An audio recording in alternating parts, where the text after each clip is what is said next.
દાહોદ જિલ્લાના ઝાલોદમાં આવેલા agri business સેન્ટરમાં ખાતરનું ઊંચા ભાવે વેચાણ કરતા હોવાની ફરિયાદો ઉઠવા પામી. હાલમાં પાકને ખાતરની જરૂર હોય, નિયત ભાવ કરતાં ઊંચા ભાવ લેવાતા હોવાનું ખેડૂતોએ ફરિયાદો ઉઠાવવા પામી છે.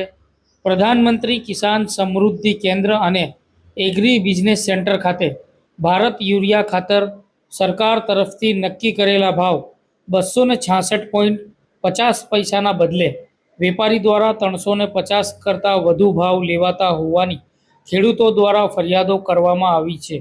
એટલે કહી શકાય કે વેપારી ખેડૂતો પાસેથી ઉઘાડી ખાતરના રૂપિયાની લૂંટ કરતા હોવાનું માલુમ પડ્યું છે અને તેને લઈને ખેડૂતોમાં રોષ પણ જોવા મળી રહ્યો છે.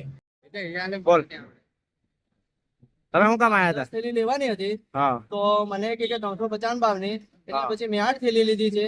હા. અને કોઈ જાતની બોટલ કે કોઈ જાતનો થેલીમાં પાવડર આપવામાં આવતું નથી. જે પ્રજાપતિ પ્રધાનમંત્રી કિસાન એગ્રી બિઝનેસ સેન્ટર ઉપર છે ત્યાં એ લોકોને લૂંટવામાં આવે છે. તમારી શું માંગ છે? મારી માંગ છે કે ખેડૂતોને ન્યાય મળવો જોઈએ. જે તે સેન્ટર હોય લીગલી હોય એ રીતે એમને પૈસા લેવા જોઈએ. એક થેલીના કેટલા લીધા તમારી પાસે? 350 રૂપિયા. પાવડર હાવડર જેવું કશું આપ્યું? પાવડર જેવું કે બોટલ જેવું કશું આપવામાં આવતું નથી. શું લીધું? કયું ખાતર હે?